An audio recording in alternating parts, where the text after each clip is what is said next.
Grab a couple plastic planters and bowls. I'm starting with 2 plastic planters. I'm going to place one upside down and then use a really strong glue like E6000. On top of this planter, I'm going to add a bowl. And then we're going to put another bowl upside down on top of that. And then finally a second planter on top. So I'm using just regular acrylic paint. Then I'm going to add some baking soda. This is going to give a matte, chalky finish that looks a little bit like stone. Now I can just use a wide brush and paint this on to the plastic.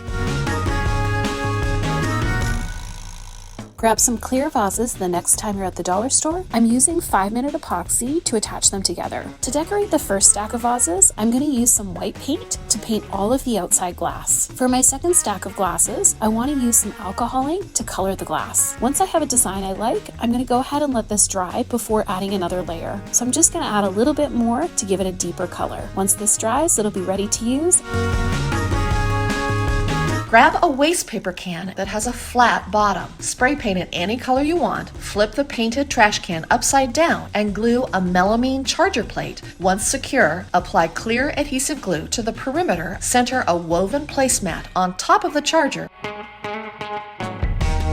Pick up a can of gold spray paint, take some scissors, and cut the stems apart from one another. Spread your blooms out and start to lightly spray paint each stem. Glue a couple of the stems to the side of a thin candlestick. Don't glue everything down, as you want some pieces sticking out for a 3D effect. Overspray the entire candlestick with your gold spray paint.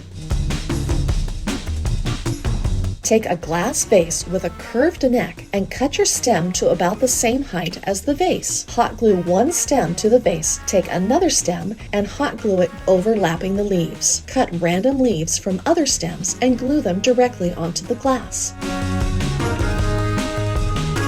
We're starting with a toilet paper roll, and we are going to cut it down to about half this size. So I'm going to be taking an X-Acto blade. I essentially want to create like a flat piece, and I'm going to go around the inside. I want it to kind of fall here. And so I'm just going to continue to add glue around the surface. So I'm going to take a big heap of this, and we're going to just start layering it on. So we're going to do essentially the same thing, but I'm going to start by over the exposed base of the toilet paper roll. So I let this dry for about 24 hours. I have a sanding block. All right, now that we've sanded this down, we're gonna wipe it off. So this is the IKEA Sort-So rug, and I'm just beginning by folding it in a third. Then I'm going to repeat that on the other side as well. Apply a bead of hot glue, and I'm going to glue one edge down completely, and I'm just going to stuff my pillow, and I'm going to just close up the other end of the pillow. Next time you are at Walmart, grab a large plastic bowl or pasta bowl and a cereal bowl. Flip the large bowl over and apply a ring of clear adhesive glue around the perimeter of the bowl bottom to secure the two bowls together. Take some decorative rope and hot glue it around the center where the two bowls meet. Fill this bowl with water and add some floating candles. Take 2 woven tissue boxes and some round puck lights with a remote control. Glue the bottom of a puck light to the inside of a tissue box so it is centered over the hole. Run some hot glue around the top of one of the tissue boxes. Flip the other tissue box upside down and attach it to the glued top of the other box. Hang your new sconce on the wall.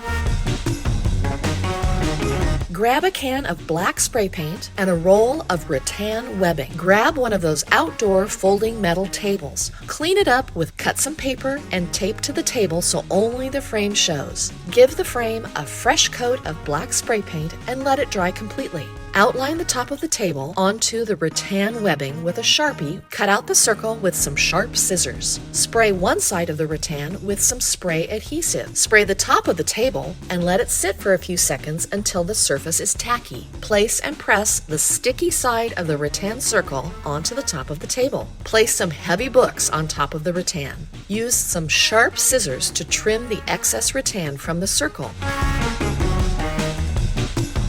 I completely transformed this thrifted lampshade into the most beautiful home decor. I removed the shade so it was just the wire frame. I used a utility knife to scrape off the glue. Then I sanded the wire frame with sandpaper and steel wool. I wiped clean and then spray painted it matte black. While it was drying, I sanded a wood round wiped it clean, and sealed it with gloss spray Varathane. I applied 5 coats and then sprayed the last coat with satin Varathane. I pre-drilled and screwed the wire frame and wood round together.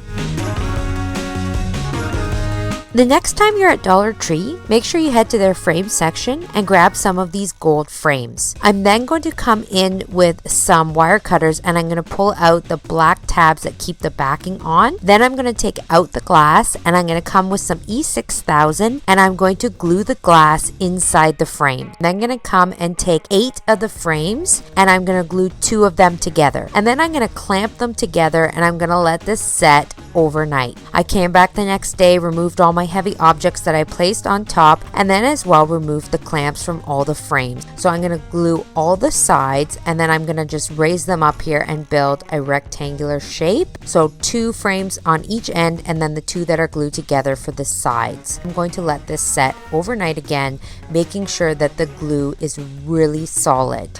And then I'm just going to come in and finish it up with a nice A-frame top with my remaining 4 frames. Separate the layers of a patterned paper napkin. Cut the paper napkin as needed. Now we are going to actually iron the paper napkin onto the taper. Heat and iron to medium-low heat, not too hot. Take painter's tape and tape off sections on a taper candle. Make sure that the edges are pressed down securely on the edges of the tape. Once taped off, paint light coats of acrylic paint in the open sections of the candle in the color or colors of your choice. Let dry completely.